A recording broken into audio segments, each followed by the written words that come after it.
69번 표의 기존 가정에 따라 독립 투자 승수를 계산했다. 계산된 승수를 하락시키는 가정의 변화를 모두 고른 것은 기존 가정 하에서의 독립 투자 승수와 가정이 변화했을 때 그 독립 투자 승수가 어떻게 영향을 받는지를 기역터 리을까지 하나씩 따져보라는 문제가 되겠습니다. 그런데 여러분들이 이 독립 투자 승수를 계산을 해보면 기존 가정 때나 가정이 변화했을 때나 달라지는 것이 없습니다. 그래서 그렇게 해석을 하면 답이 없게 되고, 여기 있는 이 계산된 승수를 하락시키는 가정의 변화를 모두 고른 것은을 오히려 다음과 같이 바꾸는 것이 출제 의도에 맞는 문제 표현이 되겠습니다. 계산된 승수를 하락시키는 것, 즉 승수 자체의 효과를 하락시키는 것이 아니라 이 독립투자 승수 효과는 그대로인데 그 독립투자 승수 효과로 늘어난 국민소득 증가 효과를 상쇄시키는 가정의 변화를 모두 고른 것은 이라고 문제를 표현하는 것이 좀 더 출제 의도에 맞는 문제 표현이 되겠습니다. 그러면 기역부터 리을까지 그래프가 명확한 것은 그래프로 알아보고 수식이 명확한 것은 수식으로 살펴보도록 하겠습니다. 먼저 가계와 기업만 존재하는 가장 단순한 경제에서 독립투자 승수를 한번 계산을 해보면 이 왼쪽 아래를 보시면 국민소득 균형식이 있는데 좌변은 총 공급이고 우변은 총 수요인데 총 수요가 소비랑 투자로만 구성되어 있죠. 그리고 가계의 소비는 한계 소비 성향의 소득을 곱한 것으로 표현할 수가 있고요. 그러면 이 양편을 전미분을 해서 우리가 원하는 것은 독립투자 승수니까 투자가 독립적으로 증가했을 때 얼마나 국민소득이 증가하는지를 봐야 되니까 얘를 일단 정리를 하면 좌변에 dy로 묶어주고 그 다음 di분의 dy로 표현을 하면 얘가 독립투자 승수죠. 그래서 1 한계 소비 성향분의 1이 가장 기본적인 모형에서의 독립투자 승수가 되겠습니다. 그러면 기역에서 보면 기존 가정은 생산자들은 고정된 가격에 추가적인 생산물을 공급한다 되어 있고 총공급 곡선이 수직이다로 가정이 변했다고 되어 있습니다. 즉 기존에는 총공급 곡선이 수평인 모형이었다면 오른쪽에서는 총공급 곡선이 수직인 모형으로 바뀌었다고 해석을 하면 되겠습니다. 오른쪽에 그래프로 나타내 있는데 모두 다 최초의 균형은 A점이고요. 그 다음 알파벳 순서대로 균형이 A, B, C로 변하는 것이 되겠습니다.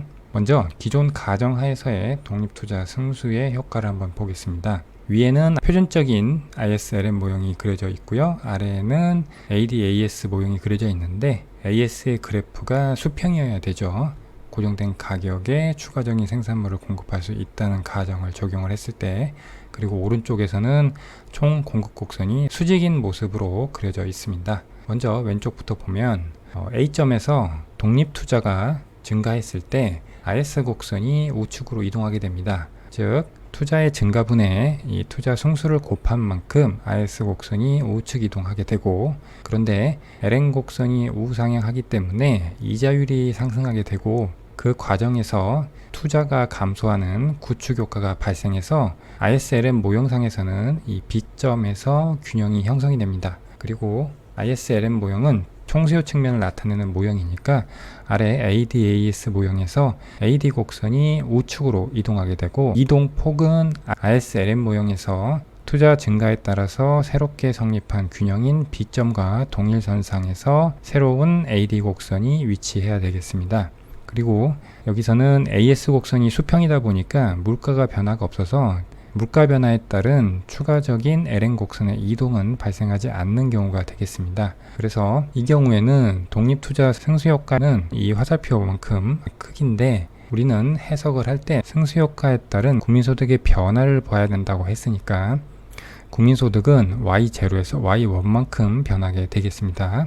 그 다음 총 공급 곡선이 수직인 경우는 A점에서 B점까지는 왼쪽의 경우와 동일합니다. 그런데 이 경우에는 AS 곡선이 수직이기 때문에 이 아래에서 B점은 공급보다 수요가 더 많은 초과 수요의 상태가 되고 물가가 상승하게 됩니다. 그래서 최종적으로 C점에서 균형이 형성되고요.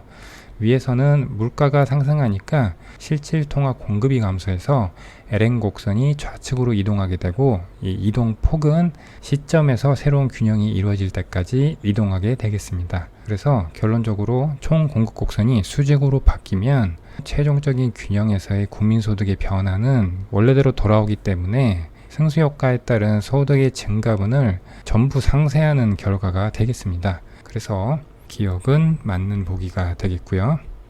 그 다음 니은입니다. 니은은 기존에 이자율이 고정이었는데 이자율 상승에 따라 투자가 감소하는 것으로 바뀌었다고 했습니다. 이것은 LN 곡선에 대한 가정이 변화했다는 것으로 해석을 해야 되고요. 그래서 최초에는 이자율이 고정이니까 LN 곡선이 이렇게 수평으로 있는 특정 이자율 수준에서 수평으로 있는 모습이 되겠고요. 유동성 함정이 존재하는 상황이라고 생각하셔도 되겠습니다. 그런데 가정이 이자율 상승에 따라 투자가 감소하려면 LN 곡선이 우상향하는 일반적인 모습을 가져야 되겠죠.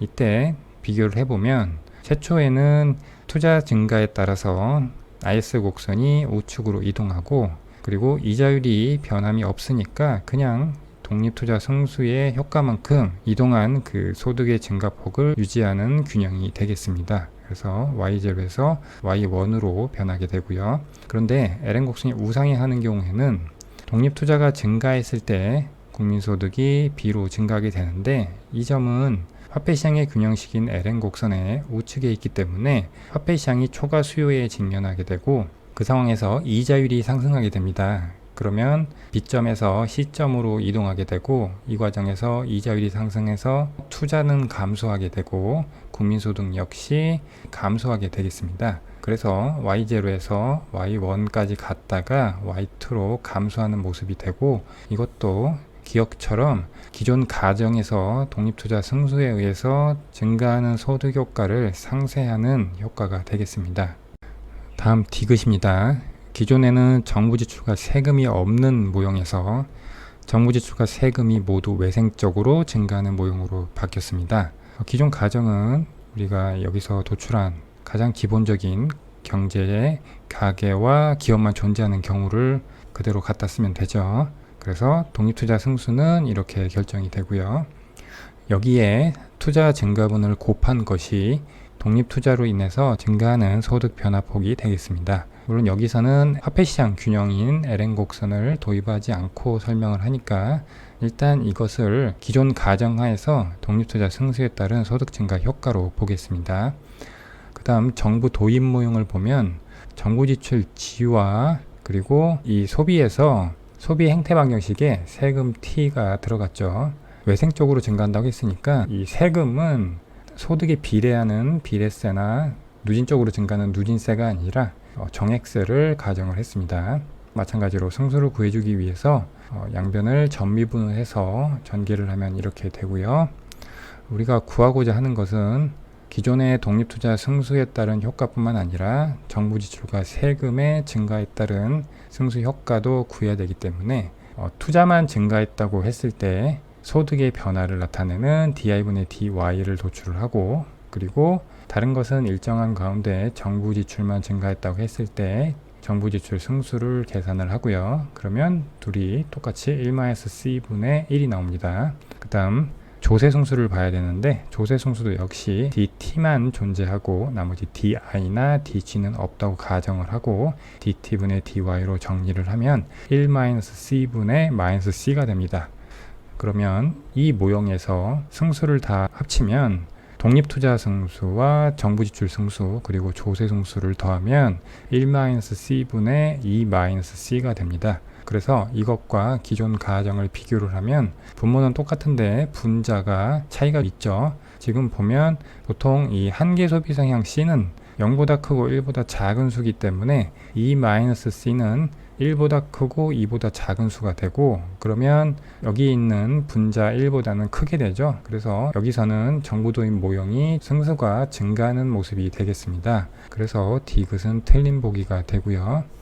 물론 여기서 DI, DG, DT가 모두 동일하다는 가정하에서 도출이 된 것이고요. 만약에 이 DG와 DT가 여기서는 특별한 언급이 없지만 만약 DG가 DT보다 크거나 아니면 DG가 DT보다 작거나 하는 경우에는 정부가 없는 모형에 비해서 커질 수도 있고 작아질 수도 있습니다. 그래서 이 디귿은 기존 가정에 비해서 가정이 변화했을 때 변화 방향이 불분명하기 때문에 틀리다고 생각해도 되겠습니다.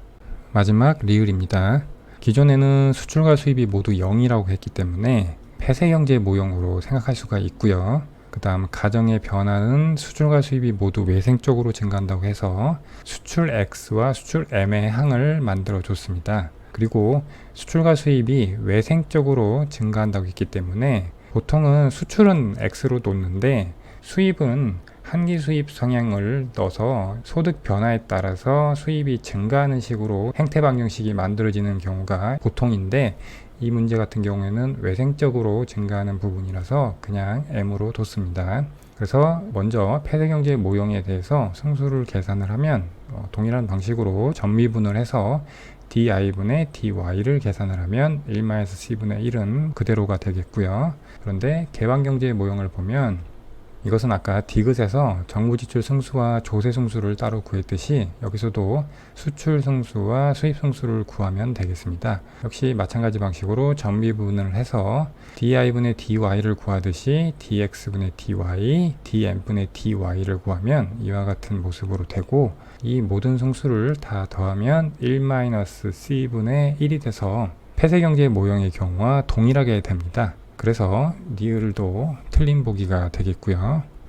그리고 디귿에서 설명했지만 이 수출과 수입의 외생적인 증가폭이 어떤 것이 더 크냐에 따라서 개방경제 모형에서의 이 승수가 불분명하게 될 수 있기 때문에 리을은 틀리다고도 생각할 수 있겠습니다. 그러면 69번은 기역과 니은이 맞으니까 1번이 답이 되겠습니다.